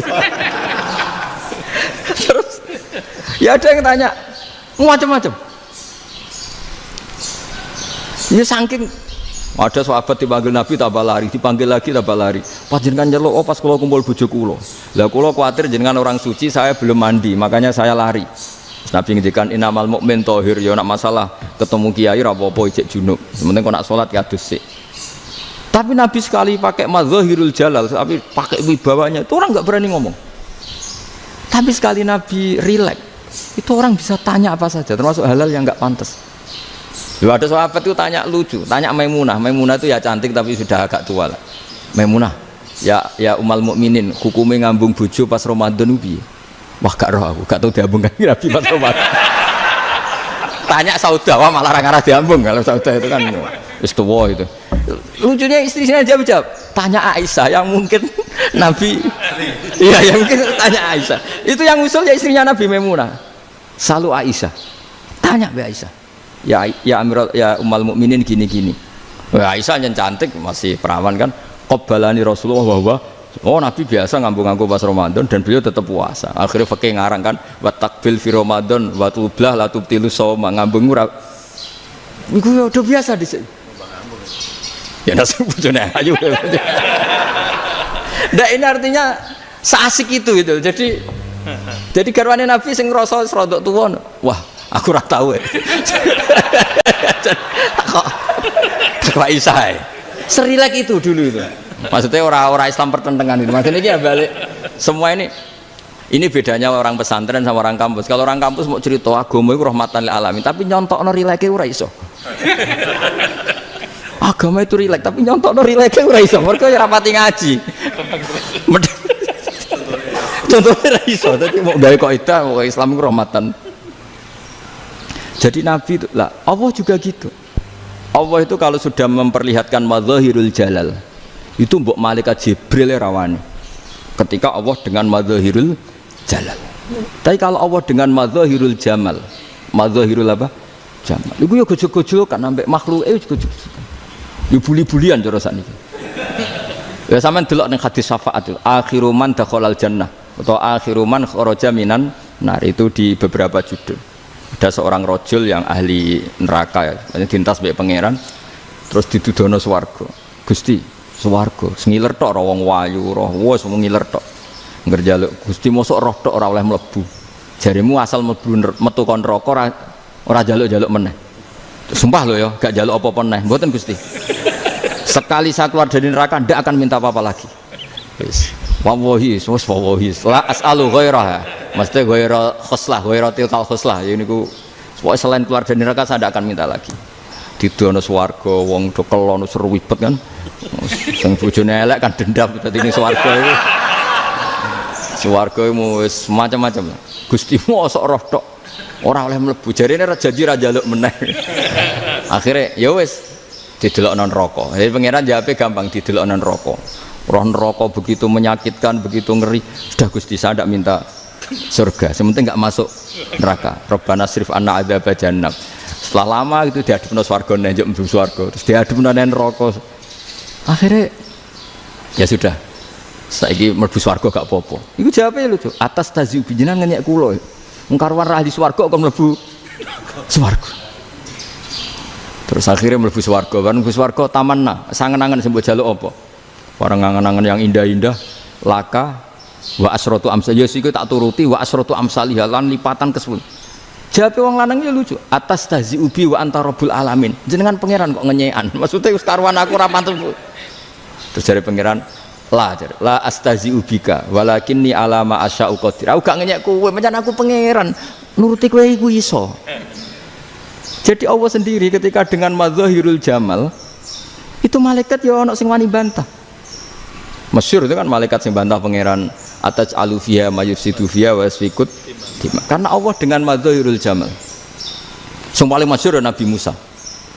Nabi Musa itu ketika Nabi Mi'raj. Nabi Mi'raj itu beliau kira-kira di langit keempat lah yang masyhur atau kelima. Ngelangkai. Nabi Musa menangis, "Ya Rabbi, ini apa-apaan? Orang sing ja'a ba'di kemudian melangkai makom saya ini apa-apaan?" Jadi Nabi Muhammad kan apapun hebatnya kan junior. Kok melangkai makom saya ini apa-apaan? Enggak fair. Sampai Nabi Muhammad itu tanya gini sama Jibril, reaksi Allah gimana ketika melihat Musa seperti itu? Jawab malaikat Jibril lucu. Ya roh khiddatahu, Allah sapal gayane Musa. Biar. Jadi lucu. Ya dibiarin aja sama Allah. Tapi yang jenenge Nabi Musa itu kekasihnya Allah, tetap berkah bagi kita. Betul. Ketika setelah Mi'raj diwajibkan sholat 50, gentenan Nabi Musa kelihatan nabinya. Sebenarnya Nabi Musa itu sebetulnya loh, gak nguntungkan kita sebetulnya. Tapi yang nguntungkan, sebenarnya tidak niat nguntungkan kita, tapi nguntungkan. Nabi Ibrahim kan di langit ke-6, keren lah. Konti jong ketemu Allah ngeten-ngeten kan sholat seket. Karena Nabi Ibrahim terkenal Nabi baik, tidak bantah. Bareng Nabi Musa. Kenapa diceluk pangeran? Kula kan salat ping 50. Inna ummataka la tutiku dzalik. Wah, gak kuat umat. Serai-rai ke umatmu ora ngarah bab 50 rakaat. Tapi sebenarnya Nabi Musa itu niatnya bukan membela kita. Fa inna ummati la umatku sing gagah-gagah ra iso meneng umat. Berarti sebetulnya ya itu masih pakai gengsinya gitu. Wes ngono-ngono lah sementing kita untung. Sebetulnya dia itu enggak terima wong umat saya aja yang lebih kuat. Enggak kuat apalagi umatmu. Dan terus sebutin irji ila rabbika fas'al takhfif. Itu berarti Allah dengan madzahirul jamal. Sudahlah, datang ke Allah minta keringanan. Allah itu baik. Minta, ambek Allah itu ringanan mau 5 tok. Jadi cek 45. Balik Nabi Musa, piro 45, cek ra kuat umat. Wong umatku ora kuat. Jadi sebenarnya dia bilang umatku ora kuat. Lho cara Nabi Muhammad model wong Malang, yo beda umatku mbek umatmu. Ribet kan? Beda. Lho Nabi Muhammad kan enggak seperti itu kan? Enggak punya akhlak Malang kan? Akhlak. Maksudnya akhlaknya mujur itu loh, akhlak yang baik gitu loh. Ya akhlak yang mujur, bukan yang Malang gitu. Jadi Nabi ya manut. Tinggal 40 kan, dikurangi lagi 35 sampai 9 kali kan, masyhur itu. Ya kan kalau dikurangi 55 kan berarti turun naik kan 9 kali. Itu setelah 5 itu Nabi Musa cek usul masih ragu. Itu cara Nabi munggah nentek. Ini entek ya. Terus iya doa tuntas betul. Sebebas. Terus munggah ado-ado laupun. Ngapain itu? Akhirnya Nabi Muhammad sudah sampun ya kalimah Allah. Saya ini malu sama Allah Musa. Sudah 9 kali dan diturutin terus. Jadi Allah kalau dengan madzahirul jamal itu Nabi Musa biasa nego sama Allah. Tapi ketika Allah dengan madzahirul jalal itu Nabi Musa enggak berani. Yaitu di hadisus syafa'ah. Hadisus syafa'ah ketika manusia datang ke Nabi Adam, ya tuna Adam. Ya Adam anta abul basar ngene isfa'li lana inda rabbik. Kamu saya minta mensafaati kita. Nabi Musa, Nabi Adam inna rabbi qad ghadibal yawma ghadaban lam yaghdab qablahu mislah wa la yaghdab ba'dahu mislah. Ini Allah sedang murka besar dan tidak akan murka seperti ini lagi. Sudah saya tidak berani nafsi. Nabi Ibrahim enggak, termasuk Nabi Musa ketika itu ya enggak berani. Karena Allah dengan madzahirul jalal. Itu Nabi Musa enggak berani. Sudah saya sendiri itu pernah salah. Yaitu saya membunuh seseorang yang enggak disuruh oleh Allah membunuh itu. Yang pas jotosi orang Kipti. Akhirnya datang ke Nabi Muhammad. Pas ke Nabi Muhammad Allah dengan madzahirul jamal. Apa dengan madzahirul jamal sampai Kanjeng Nabi ngendikan analah saya akan memintakan syafaat kalian. Terus fa ahmadu rabbi bima hamida allamaniha rabbi. Saya muji Allah dengan pujian-pujian yang orang lain tidak tahu, hanya saya yang diajari, kata Rasulullah. Ya di sini menurut banyak ulama termasuk kitab yang saya baca, kenapa Muhammad sebagian namanya Ahmadu. Itu dari af'al tafdil fa Muhammadun ahmadu min ghairihi. Muhammad Rasulullah itu kalau muji Allah di atas cara mujinya nabi yang lain. Jadi Ahmadu bukan dari fi'il mudhari' lil mutakallim tapi dari af'al apa? Tafdil. Fa Muhammadun ahmadu min ghairihi. Bahwa Kanjeng Nabi Muhammad sallallahu alaihi wasallam itu cara mujinya Allah di atas pujian para nabi. Makanya di sini Sayyid Ali Zainal Abidin kalau muji hamdal hamidin wa fauqa hamdil hamidin. Jadi pujian saya ini di atas rata-rata cara mereka apa? Memuji. Yaitu sirinya apa? Nabi itu tahu bahwa akhirat tidak bisa batasi Allah. Kamu tidak bisa nyemprit Allah. Allah, ini akhirat loh. Amal sudah tidak manfaat. Ingat itu. Tidak bisa seperti itu. Allah itu nggak bisa tunduk sama konstitusi yang bernama akhirat. Artinya Allah meskipun di akhirat tetap duwe hak yaf'alu ma yasa atau yaf'alu ma yuri. Nggak bisa kamu terus wah ini akhirat amal ra iso dikirim wong mati, amal ra iso dikirim. Yo pangeran kok mbok atur. Kalau kita yang mengirimkan tidak bisa, tapi kalau Allah tetap bisa. Makanya ada kiai mengatakan kodok qadar ora iso dirubah, itu kamu. Makanya ada seorang kiai ditanya, kodok qadar ora iso dirubah sekali dicatat selesai. Jadi kiai tadi, tapi nak Allah iso. Dalile apa yang huwa ma yasha wa yusbit. Nak Allah ya iso, sing ra iso kan kita. Nah, Nabi itu tahu betul meskipun akhirat itu Allah masih bisa dinego saking baiknya. Akhirnya Nabi sujud masyhur itu. Terus ya Muhammad irfa' ra'sak wasal tu tok wasatu safa semat sirahmu angkat kowe yo apa tak turuti. Terus semenjak itu Nabi minta apa? Syafaat. Artinya apa? Ketika Nabi lain berpikir bahwa akhirat ini membatasi amal karena sudah Nabi tahu betul kalau Allah tetap Allah yang enggak terbatas kekuasaannya, enggak terbatas rahmatnya juga saat di akhir. Makanya disebut fa Muhammadun Ahmadu min wirihi. Makanya wa mubasyiram bi rasuli ya'ti mim ba'di ismuhu Ahmad. Jadi makanya terus banyak GNU sing wis macam-macam lah. Sing ana sing potongane wedi terus hati-hati. Niku berarti makome Madhahirul Jalal. Ana sing amen guyon nek makome Madhahirul Jamal. Ana sing ra jelas ngene iki, sing ra jelas. Nak guyu buanter kok nangis yo buanter. Jebule urusan utang. Lah ini sudah yang udah. Jadi makanya yang rileks saja. Sebenarnya agama ini santai, rileks karena agama ini harus bifarohin wasururin. Enggak boleh agama ini dibawa dengan kekerasan, dengan antisosial.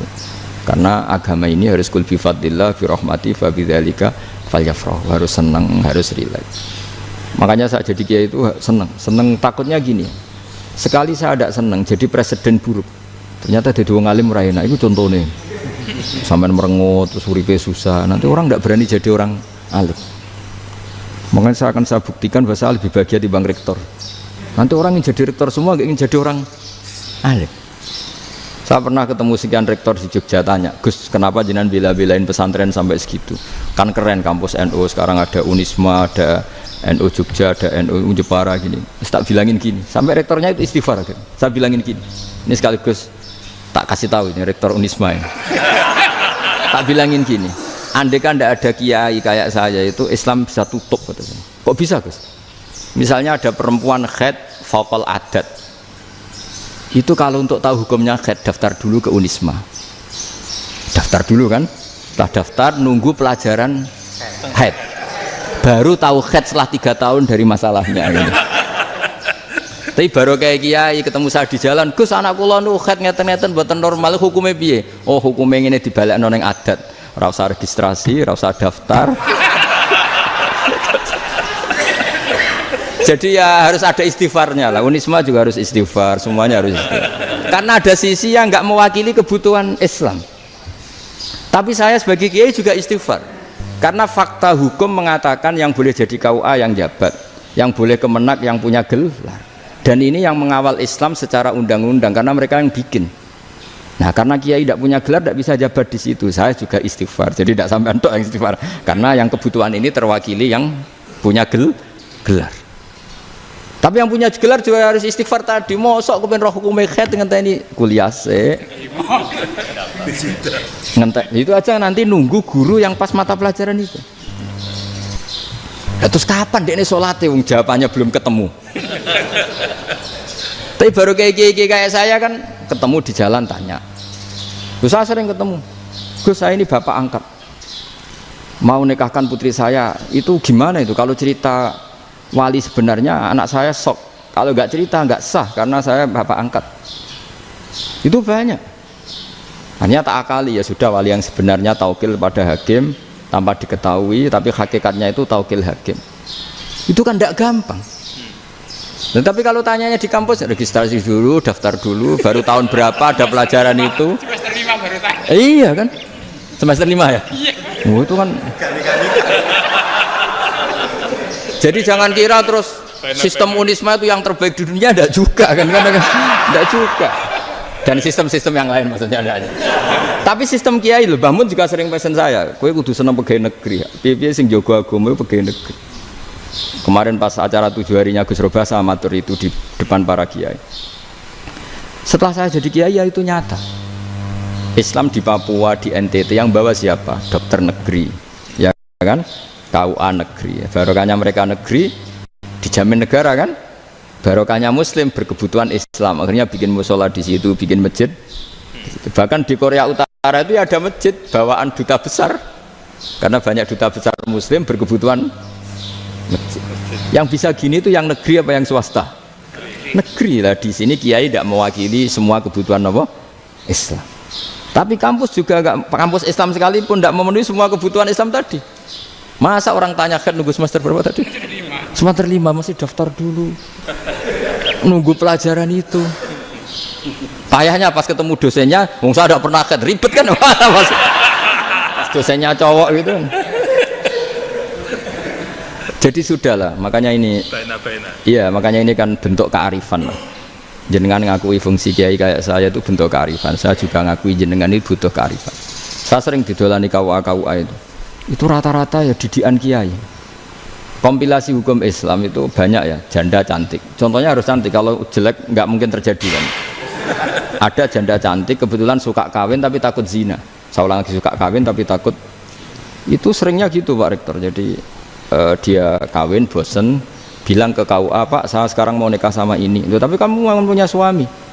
Ya tapi kan nggak tercatat Pak. Itu KUA-nya rata-rata itu nggak berani. Meskipun nggak tercatat, karena secara fikih meskipun nggak tercatat tetap dia seorang perempuan yang bersuami, maka nggak boleh nikah sama orang lain. Jadi coba kalau nyun sewu KUA hanya ngikuti hukum formal, yang penting di catatannya nggak punya suami, ya dinikahkan saja kan. Tapi mereka enggak, karena didikan kiai enggak berani. Artinya gini, kalau hanya pro hukum catatan sipil, maka ini dinikahkan bisa karena enggak tercatat. Tapi secara hukum santri enggak bisa dong menikahkan perempuan sing dadi zaujin yang punya suami. Jadi ini barokahnya kerjasama yang baik. Jadi di masyarakat itu tertanam didikan kiai, enggak boleh nikahkan perempuan yang bersuami. Tapi di KUA ngikuti hukum formal. Dan di Indonesia itu KUA itu rata-rata konsultasinya ya sama kiai, sehingga ya nggak berani akhirnya, meskipun aku udah mlebu rokok Mbak, gak iso. Dan itu banyak. Seorang lagi ya, makanya ini kan pesantren itu nggak boleh mati. Orang kiai-kiai kayak saya nggak jelas-jelas itu harus lebih jelas lagi. Karena ini yang on time, yang online, yang siapa saja bisa tanya. Saya itu SMS saya itu nggak punya HP WA. HP jadul itu SMS-nya tiap hari entah berapa, orang yang tanya dari Kalimantan, dari Aceh. Gus di kampung saya ada masjid 2 itu yang Samana, ada yang dari orang perkotaan, Gus di perumahan baru ada masjid, yang Jumatan baru orang 12, sah enggak? Ya langsung saya jawab, sah. Dalilnya ini. Ya sudah, nah, tapi kata Imam Syafi'i gini harus orang 40, itu madzhab Syafi'i, dalam madzhab yang lain gini-gini.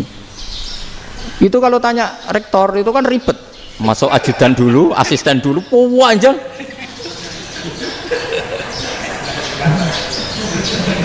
Wah itu kan ribet kan? Memanggil dosen, dekan VAI dipanggil, dekan VAI nggak mau langsung jawab, cari dosen yang nekuni itu. Usul fikih, saya nekuni itu baru seminar, nunggu dulu Mbak, ini orangnya baru. Panjang ya? Bisa tutup Islam kalau kesuwen. Coba kalau tanya kiai kan enggak, ketemu di jalan. Dulu Mbah Zubair kata Mbah Mun, saya termasuk santri yang diapresiasi Mbah Mun. Dhisik Mbah Zubair yang ngono, anak nong takok pesuan gak oleh. Gak takok ning kene. Gak biasa ditanya orang ngadeg-adegan. Ya alhamdulillah ilmunya cukup, kalau gak cukup ya kok sik. Jadi sebetulnya orang sopan itu ya agak-agak ada yang ditutupi sebetulnya. Mboten prayogi teng dalan nginjang mawon matur. Ya sebetulnya ya sebenarnya memang ilmunya agak cukup gitu. Tapi itu sebenarnya secara fikih itu haram, menunda itu haram. Ya haram tuh, coba bayangkan ya, kalau tanyanya sekarang, Gus saya ini sudah keluar darah 1 bulan penuh, padahal normalnya hanya 6 hari. Saya nanti sholat enggak? Kalau nginjang mawon dugi kula, berarti kan hari ini belum ada keputusan. Sholat apa enggak kan? Tapi karena modus tadi, boten prayogi nggih ngendikan ngoten teng dalan ngenjang tengen kula. Itu kemungkinannya 2, sopan atau goblok, itu saja. Kayaknya kalau sopan enggak lah. Kayaknya enggak lah kata saya. Karena secara fikih itu jelas haram. Bagaimana mungkin sesuatu yang harus dipraktekkan nanti duhur dijawab besok, berarti duhur, asar sampai subuh belum ada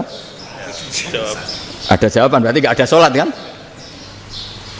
Ya makanya dibutuhkan orang-orang alim yang kultural seperti ini, dan NU menghormati kultural.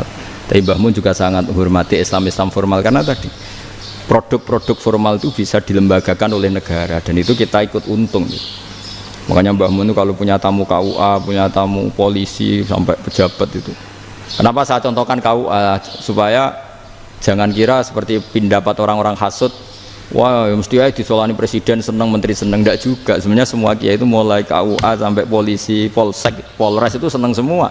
Karena sama-sama diajak mengawal bangsa ini, diajak mengayomi semua masyarakat. Tapi kadang-kadang masyarakat ngeritiknya, jenenge kiai disolani menteri ya seneng presiden. Padahal yang sowan kiai itu ya mulai KUA, Kapolsek, kepala desa, RT, mudin. Itu mudin kalau tanya ya lucu-lucu. Gus kalau nate nyembelih pitik kemanian, pitike go gede man. Akhirnya wis ngerti nak kemanian langsung tak sebelah meneh terusane ku sah ta ora. Ribet. Ya tak jawab, lah pitike pasti ku jek urip to ora. Terus urip Gus. Wis sah cara mazhab Malik kerja urip. Karena itu ada perdebatan antara mazhab Malik dan mazhab Syafi'i. Nah, cara Imam Syafi'i itu agak ketat. Hewan yang punya kehidupan sudah mutharibah, misalnya ayam jago, contohnya harus jago, karena kalau ayam kecil diikhlaskan haram. Jadi yang cilik wae kan gitu. Fikih itu ya, fikihnya orang Indonesia itu pecundang. Kalau ayam kecil nggak ditanyakan, mate ra wis. Kalau jago, jago ditabrak truk kejet-kejet. Andai kan nggak disembelih pun mesti mati. Itu cara mazhab Syafi'i itu haram. Karena penyembelihan ini tidak menjadi penyebab kematian, tapi memang karena kecelakaan tadi. Tapi cara mazhab Imam Malik enggak. Andai kan enggak disembelih, matinya kan 2 menit lagi atau 1 menit lagi. Andai kan enggak disembelih, berarti mati sekarang itu bawaan pisau apa bawaan kecelakaan? Ya sudah halal gitu caranya. Nah akhirnya ya saya bilang ya sudahlah kita semuanya mati. Jadi cara debat, cara Imam Syafi'i enggak, cara berpikir itu sudah tidak kehidupan yang normal. Yang dimana-mana penyembelihan itu mematikan yang hidup normal. Jadi agak ketat. Sehingga dalam contoh kemanian, kalau dalam bahasa Jawa nyembelih agak sempurna terus pesonya jatuh atau apa itu, kalau pakai mazhab Syafi'i agak kesulitan.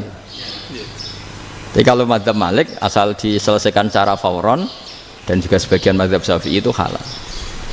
Nah orang mesti tanya gitu, Gus, wedhusku tabrak truk, man Gus kejet-kejet. Tapi nak pitik cilik ra ditakokno. Makanya termasuk kritiknya Mbah Mun, tapi ini madzhabnya Mbah Mun ya. Kamu boleh ikut boleh ndak, karena ini urusan ndak penting. Jadi wong-wong lucu, nak ditakoki yuyu muni haram mergo amfibi.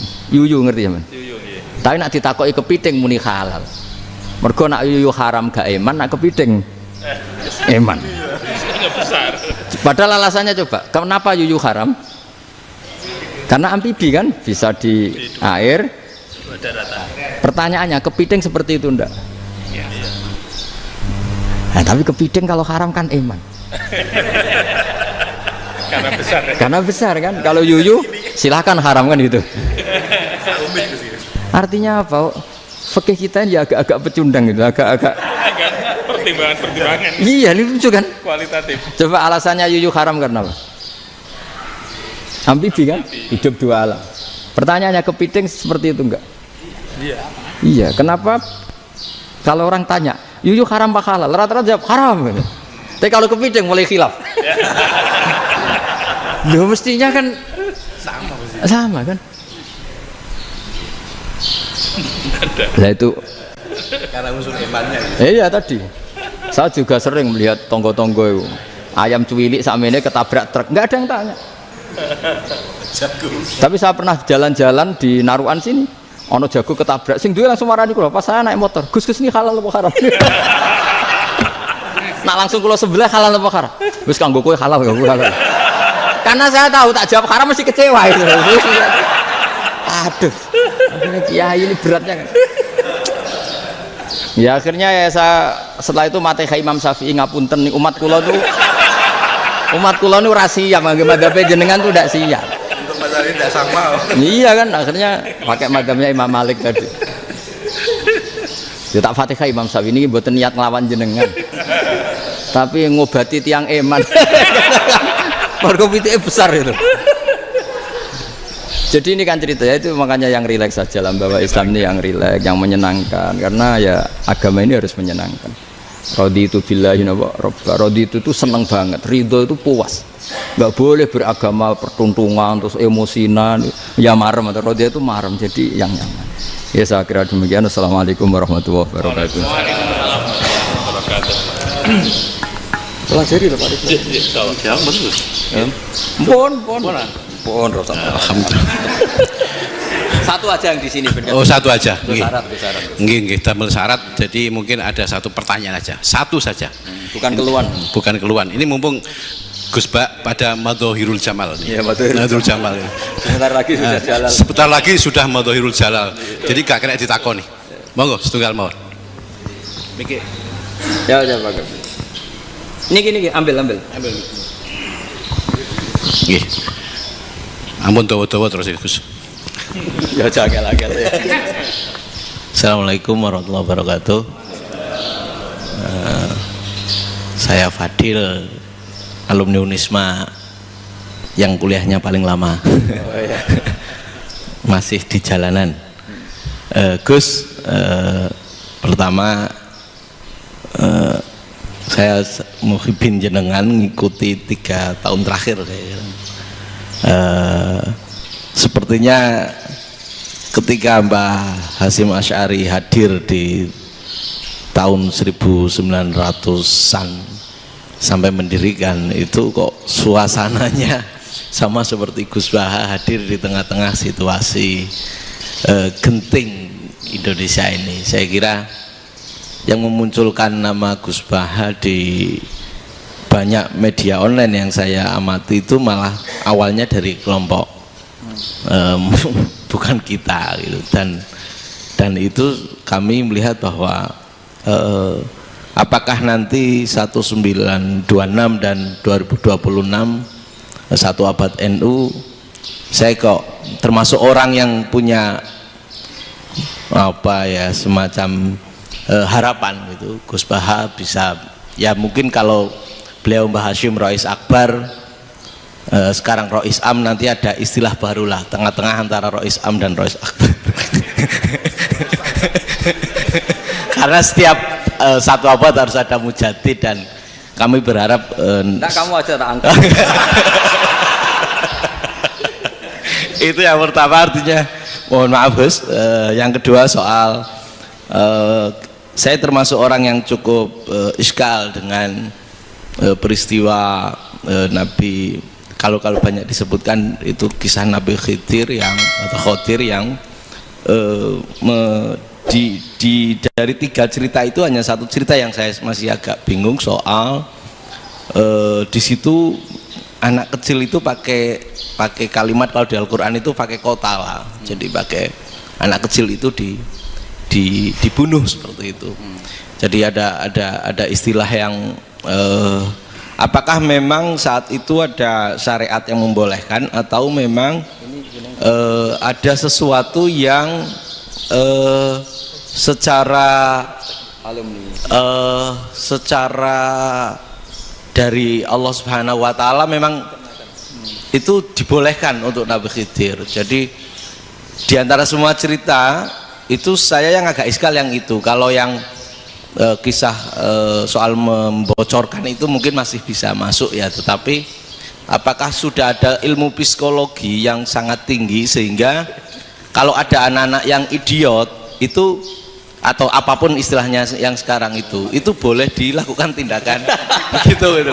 Nah ini saya lebih provokatif dari Pak Rektor biasanya. Artinya mohon maaf karena pemahaman saya ada 2 pendekatan ilmu yang masuk, satu seperti Nabi Musa, yang satunya seperti Nabi Khidir. Mudah-mudahan ada sedikit penjelasan.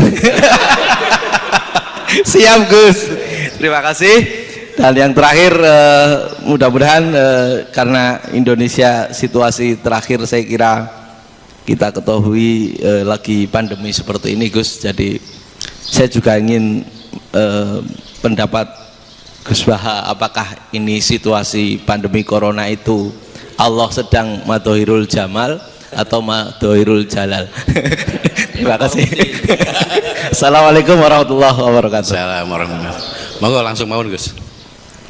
Ini provokatif ini kayak. Loh di situ aja kamu tanya kok terus mirip. Siapa Fadil ya? Fadil. Dari peternakan ya? Peternakan. Tapi mau ngomong tafsir itu.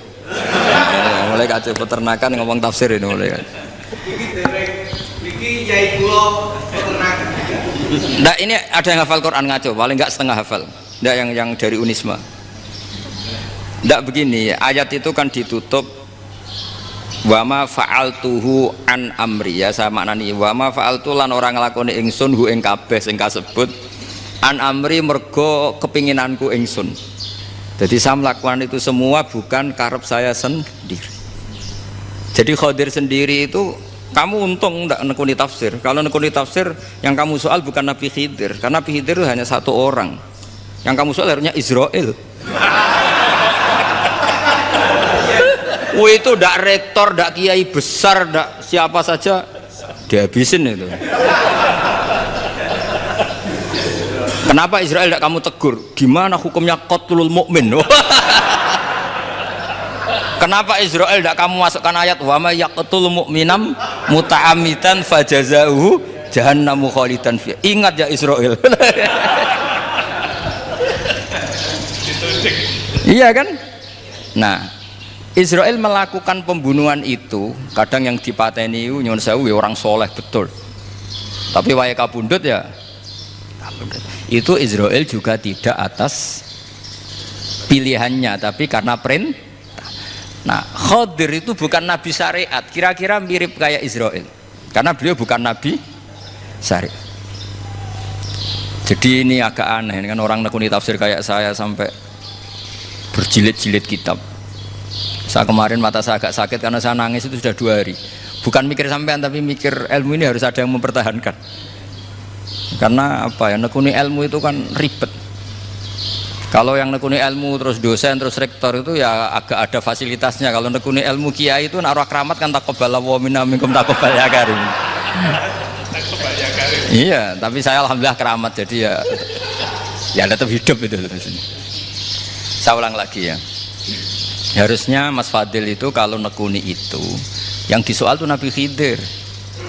Nabi siapa? Apa malaikat siapa? Israel, karena itu korbannya lebih banyak.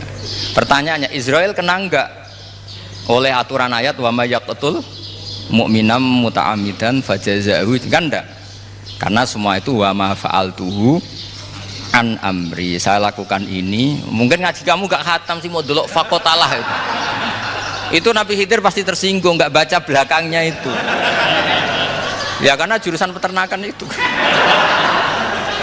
atau salah gurunya yang ngajar. Daripada nyalakan satu orang mendingan 2 ya. Jadi kalau ngaji itu khatam, sehingga ngerti ayat itu kan ditutup wa ma fa'altuhu an amri. Nah, menurut Ibnu Hajar al Asqalani yang nyarai Bukhari, dan ketika itu cerita tafsir ayat itu, wa hadza dalilun ala anna Musa afdhalu minal Khadir. Justru ayat-ayat itu menunjukkan Musa itu lebih utama ketimbang Nabi Khidir, karena Nabi Khidir monoton melakukan apa saja yang diperintahkan Allah, sementara Musa tetap dengan gugatan syariatnya. Beliau gak terima ada orang main membunuh. Aqtal tanafsan zakiyatan bi ghairi nafs laqad ji'ta syai'an nukra. Nah, sur'atu Musa ila nahyil munkar itu menunjukkan beliau Nabi ulil azmi. Jadi Nabi Musa langsung sikap, wah ini tidak benar kamu, padahal sudah ada perjanjian, kamu tidak boleh bantah. Tapi Nabi Musa lebih ngeboti syariat, lebih memihak syariat, nahi mungkar itu wajib. Justru itu menunjukkan derajatnya Nabi Musa fauqal Khadir. Makanya Nabi Musa tetap gugat, nggak bisa dong, ini nafsan zakiyatan kok kamu bunuh. Maka itu jadi ilmu. Nabi Khidir pada akhirnya nyuwun sewu ya tidak bisa jawab. Makanya beliau menutup wa ma fa'altuhu an amri. Sebenarnya saya sendiri itu ya tidak punya alasan. Jadi kalau Israel kamu tanya, ini gimana ini wong melarat mulai cilik, meh sugih mbok pateni. Mbok yo baro ben sempat sugih itu. Ini kuliah paling lama urung sempat urip penak.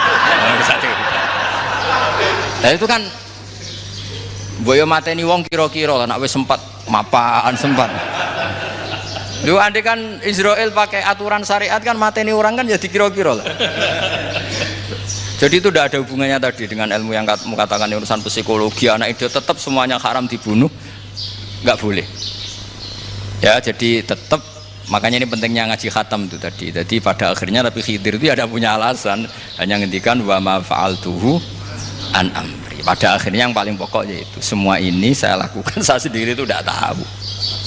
karena perintah. Jadi untung kamu nggak nyual Nabi Israel. Kalau nyual diinjem ribet kan. Ini orang tadi pas seminar Gus Bak ngeritik saya. Wah. Jadi itu pinter kamu. Yang kamu soal Nabi Khidir. Jadi enggak itu. Ya kalau nyual Israel resiko tinggi itu, resiko tinggi. Tapi yang jelas gitu ya, makanya tradisi pesantren seperti ini harus terus, karena yang punya tradisi khatam. Saya tuh kalau ngaji kitab tidak khatam tuh tersiksa, karena tadi kadang-kadang yang depan-depan tuh tidak jawabannya di belakang. Tadi wa ma fa'altuhu an amri dzalika ta'wilu ma lam tasti alaihi sabra. Jadi ya sudah, kira-kira seperti itu.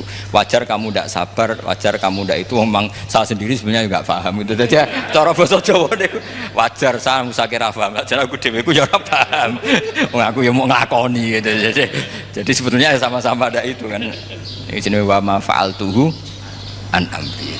Udah ya? Ya,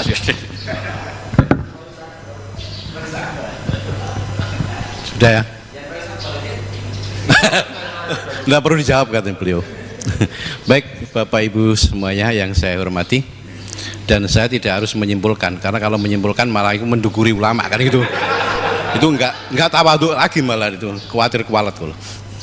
Baiklah, mungkin hanya kita tutup dengan berdoa yang dipimpin oleh Gus Bak.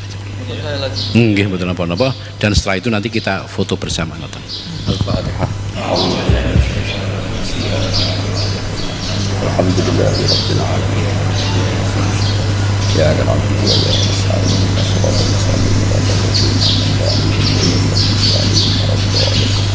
nahmaduka ya ghafur ya syakur, wa salli wa sallim ala sayyidina Muhammad wa ala alihi wa sahbihi. Wa maj'alna mutawaddina fika, mutahabina fika, mutabadilina fika, mutanasirina. Waj'alna ya Allah mimma yaj'aluka samadana wa maqsudana. Fardo anna ya Allah, lakal hamdu ya radita, lakal hamdu fa'tarida, lakal hamdu hatta tarda. La nufsi thanana alaika anta kama athnita ala nafsi. Allahumma ya ilahana bi jail basir ya Muhammad sallallahu alaihi wasallam alaihi. Ij'alna ya wa min khiyari ummati. Ij'alna mimman yuqimu hadzal din wa mimman yahtumuhu wa yansuruhu. Waj'al ya Allah himmatana fi hadithar ila kalimatikal ulya wa mika fatimina. Assalamah wal afiyah fid dunya wal akhirah. Rabbana atina fid dunya hasanah wa fil akhirati hasanah wa qina adzabannar.